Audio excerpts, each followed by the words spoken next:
Hello everyone and welcome back to our channel. In this video we are going to cover 10 important Python concepts that you should know about. And we will do it in practical way. First we are going to give the concept, then code, then explaining the code. Also quick note about the learning in the area of AI tools. Use AI to get example faster, but always run the code and verify the output. That's how you actually learn. Let's get started. The first concept is Python files and interpreter. A Python program is usually saved in a file and ends with py. So when you run the file, the Python interpreter reads your code top to bottom and executes it. So after downloading Python from python.org and installing the VS Code, you can open any project with VS Code. So here, first, when we create the Python file, the extension of the Python file is going to be py. And mainly we are going to create the main py file. So it's going to be like this. So in this file, we are going to give the instruction to the program, and Python interpreter is going to follow those instructions to execute the code. So let's say we are going to write something like this, print hello world, and run our code. You'll see that it's going to print out to the console hello world. So print outputs text to the terminal, and when you run this file, it's going to print out this one to the console. Now, when it comes to the AI, the best thing to do, we can just go ahead and ask, for example, to ChatGPT to give us 3 tiny Python programs. And execute it. It's going to give you programs that you can run in main py file. So you don't need to go to the details of this program. We can just go ahead and copy this, for example, this one, and let's just go ahead and put it in our file. So I'm just going to select this and delete this and pass it over here. So we have the code, and if I just go ahead and run this, you'll see that it's going to give us the label for the password. For example, if I put for the password 1, 2, 3, 4, 5, 6 and hit enter, you'll see that it's going to give the strength of this password is weak. So as you can see, you can take any code and put it inside the main py file and run this. Now, the second concept that I want to show you over here is going to be the variables. A variable is a label that points to the value. Instead of repeating the same value everywhere, we are just storing it once and using it. And variables make our code easier to read, easier to update, and less repetitive. For example, we want to use the name value in our code in many places. So instead of using the hard-coded, for example, Elshad, we can just create a variable, then equal sign, and put Elshad over here. Then we can use this name variable in many places in our code. For example, we can print out saying that print something like this, my name is, then I'm just going to put comma, then put name variable and save it. You'll see that it's going to print out my name is Elshad to the console. Now if you need, for example, age for Elshad, we can just create another variable which is going to be, for example, 30, then save it, and we can use it anywhere in our code. So I'm just going to put age, for example, here and run our code. You will see that my name is Elshad and 30 printed out to the console. Now, if you want to practice it with AI, you just need to go back to ChatGPT, for example. We can just put here as a comment saying that 5 variable exercises in Python. We can just put over here 5 simple. If you write it like this, it's going to give you some exercise that you can do in Python. So you can practice this by using the AI, and you are going to learn many things. Now, the third concept that I want to show you over here is data types. A data type is kind of value you are working with. Python behaves differently depending on whether something is a number, text, or collection. So if you don't understand types, you'll get confusing behavior, especially when you start combining them. So, for example, the name variable is the type of text. Then we have age, which is going to be the integer, and we can have the boolean, which is going to take true or false, and so on. And it's very important to know the types of the variables, because as I mentioned, Python will act differently. For example, we have a is equal to 1 and b is equal to 2. Now if I write in the print statement like this, a plus b, and run our code, you will see that it's going to print out 3. Now if I put, for example, quotes over here, which is going to make them string, you will see that Python will give us different result for the same operation. Now if I run this, you will see that we will have 12 over here. Based on the type of the variable, we can have the different results. Now we can ask ChatGPT to give us the list of the data types in Python. So provide list of data types in Python, and it's going to give us the numeric one, which is going to be integer, float, and complex. Then we have boolean, true and false. Then we have string. Then we have sequences, list, tuple, and range, and mapping, which is going to be the dictionary, and then we have sets, and it continues like this. So as you can see, we have various types of the data types in Python. Now if you want to learn the type of any variable, you can just go ahead and use the type function, which is going to be, for example, for a, we know that it's string, so it's just going to print out to the console class str. Now the next thing that I want to show you is the type annotation. Type annotation are the hints about what type a variable or function expects. They don't change the Python's behavior, but it helps editors to catch the mistakes earlier. As code grows, annotation reduces the confusion and make your intent clear. For example, instead of creating the name over here, Ershad, so I put it like this, we can easily recognize that this is a string. So instead of putting it like this, we can just put the type annotation after the name. We are just going to put colon, then we are going to put, this is going to be the string. So our code editor also will recognize this as a string. I'm just going to delete this print statement. The behavior will not change. So it's as applicable for the age also that we have created. So here also we just need to put the int, for example, is equal to 30. So as I mentioned, the behavior is not changing, but the code will change. Now, if you put your code in ChatGPT and ask it to provide the type annotation, so I'm just going to take this code, copy this code, and I will put here saying that add type annotations to my code. So I'll just put the code over here.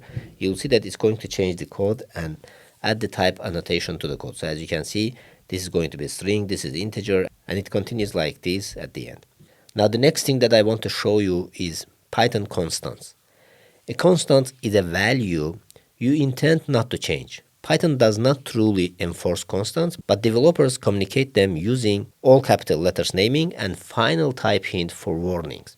So it prevents accidental change and makes your code clearer. So to be able to create the constant, we're just going to go ahead and put over here from typing import final. So from typing package, we're just going to import the final. Then we are just going to go ahead and create the variable. For example, we have the pi variable. We know that it's a constant. So to be able to create it in our program, we're just going to put it like this, final. Then I'm just going to put over here the type, which is going to be the float. And we're just going to put the value of the pi. So we know that the value of pi from math is going to be 3.1415, something like this. Then we know that we cannot change this variable, so we can go ahead and use this in our code. So I'm just going to print out this one, for example, pi, and run our code. So basically we have to have over here square brackets, not the normal brackets. It's going to be like this. Now save our code and run this. You will see that it's going to print out this one. So that's how you can use the constants in Python. Now the next thing that I want to show you is function. So a function is a reusable code that you can call whenever you need it. Instead of copying and pasting, you are writing once and reusing it. So in case of variable, we said that we are not repeating the value types. That's why we are creating the variable and using that variables instead of hard coding it. Now in case of function, we are creating a code which is going to be reusable. So this is going to prevent the repetition of the codes in our program, and it's going to make it clear, easier to maintain, and easier to update. Now let's say we have a code something like this. So I'm just going to go ahead and delete this part. From date time package, let's import date time. Then what I'm going to do, I'll just print out the current time to the console. So we can just put the print statement like this. This is the current time. So let's say we want to use this date, then we are just going to put date time dot now. Let's say we are going to use this in many places in our code. So instead of writing the same code, we can just go ahead and create a function. So to be able to create the function, we are going to use the def keyword. Then we are going to put the function name. So we're just going to put show date. Then we have parentheses. Then we're just going to put the return type. So in our case, the return is going to be none. Then we are just going to put the same code over here. So we can just copy it from here and pass it over here. And I'm just going to run this. You'll see that it's going to run this print statement first. Now if you want to run the print statement, now if you want to run the function, all we have to do is we're just going to put over here show date. Now for now, I'll just delete this part and run this. You'll see that it's going to print out the same date. Now if I want to run this one in the different place in our code, so I'm just going to run this, you'll see that it's going to run it twice. So this means that you can create a function and use it in your code. So if you want to ask ChatGPT, you can ask to explain the functions in Python. So we can just write the prompt like this: explain functions in Python. It's going to give you the very detailed explanation. So if I write this, you will see that it's going to show you how we are creating the function. Then we have create the function name. Then this is going to put the inputs. So I'm going to explain them. Now the next thing that I want to show you over here is the function parameters. Parameters are inputs to a function.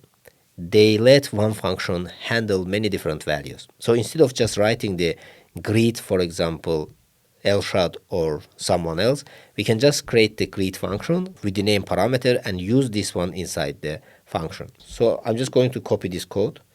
Let's just copy this code and come back to the Visual Studio Code. So I'll put it over here as a function. Then whenever we run the function, before we're just putting the parentheses. Now if we have the parameter, we just need to provide the value for the parameter. So I'm just going to save this and run our code. You will see that it says hello Elshad. Now if I just copy this and pass it over here, let's just put Renat as a name and run our code. You will see that here it will say hello Elshad and hello Renat. So that's how you can use the function parameters. Now the next concept that I want to show you is a return value from the function. A return value is what a function sends back. So printing shows something on the screen, but returning gives you a result to reuse it. So return values are how you build the real programs, calculations, and data processing. For example, instead of printing here this one, we can just go ahead and put return Elshad. Now if I just go ahead and run this, return hello name. Here I forgot to mention we have used the f string, so you can put the f in front of the string. Then you can use the curly braces to put any variable over here. Now if I run this code, you will see that it's not going to print out anything to console because we have not printed anything. Now we can just put over here any variable, for example result variable, and put something like this. So what this is going to do is going to get the return value from this function and put it in the result. Then we can just go ahead and print the result to the console. So we can just put result like this and run our code. You'll see that in this case it's going to print out to the console. Basically return gives us something from function that we can use in our code later. Now if you just go ahead and write something to the ChatGPT like this, so we can just put write, for example, 5 return value functions in Python. So it's going to create a function which is going to return the value. For example, this is going to return the square of the number, and we have the return the full name. We are just going to put the first and last name. It's going to combine them and return it. Then we have the final price. We are just having the price and discounted amount. It's going to print out the final price. Then we can create a function which is even. It's going to check that if this is a function even or not. So it can continue like this. Now the next concept that I want to show you over here is class. Now a class is a blueprint for creating objects. And objects holds data, which is attributes, and can have behavior, which is going to be the methods. So classes help you model real things like cars, users, orders. We can create a class by writing the class keyword. So I'm just going to show you in action. So let's say we have a class for car. Now we know that car is a general concept. Now to be able to show that what is the, for example, color of the car or horsepower of the car, we just need to create the attributes inside the class. So to be able to do that, we are just going to use the init method. Init method runs when you create a new car based on this class. So this is a standard function from the Python. So the first parameter in init always, if you have inside the class, is going to be the self. This is a by default. Then we have, for example, color. So we need to provide the type for this. I'm just going to put the string. Then we have, for example, horsepower. We can just go ahead and put the type integer. Now this is not going to return anything. You can just skip it, or you can put there none. So I'm just going to skip it. Then we are going to put self.color which is going to be the attribute, is equal to color that we are getting from the parameter. Then we have the another attribute, which is going to be the horsepower, is equal to horsepower. Then after doing so, we can just go ahead and create the car based on this. So what I'm going to do, let's say we are just going to create BMW. BMW is equal to, we're just going to call the car class. So we need to pass the color. So for color, for example, I'm going to pass white. Then as a horsepower, let's say we're just going to put 240. Now if I just go ahead and print out the BMW to the console, you will see that it's just going to print out the car object. Now if I want to print out the color of the car, so all we have to do is we just need to access the attribute. So I'm just going to put bmw.color and run our code. It's going to print out the white. Now if I want to access the horsepower, we can just put it like this and run our code. You will see that it's going to print out the horsepower. So color and horsepower become the attributes stored in the object, and when we create this instant, it creates an object with those values. So we can just go back to the AI, ChatGPT, and we can write something like this. Write 3 beginner class ideas in Python. So I'm going to prefer this response with the code itself. So as you can see, for example, it's providing the bank account. So here we are creating the bank account. We know that in the bank account we need to have the balance and the owner. Then we have the methods over here. So as you can see, we have created the functions inside this. So this is going to be the final concept that I want to show you. A method is a function inside the class. So when we have a function inside the class, we are calling it method. These methods let objects work nicely with built-in Python features like print or plus. So this is how Python becomes expressive and readable. For example, in case of this bank account, we have a deposit method where it takes parameter amount. Then what it does, it's increasing the attribute that we have created over here. So we have created the balance attribute. It's increasing that attribute with the amount that we are receiving. Then it's returning the balance. Now in case of car class that we have created, we can just go ahead and put for the car, for example, a function. A function can be the drive. What the car is doing is drive, so it's going to take as a self. Then what we can do, instead of returning, we can put f string over here. We can say the color of the car, what we have over here, color, car is driving.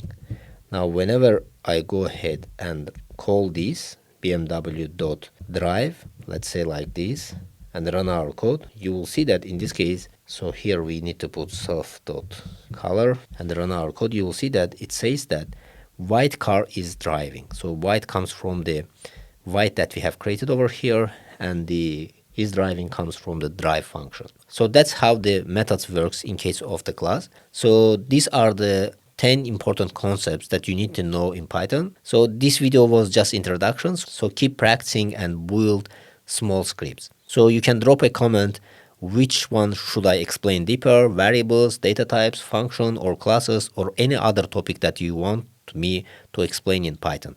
So drop a comment. I'm going to create a next video based on that.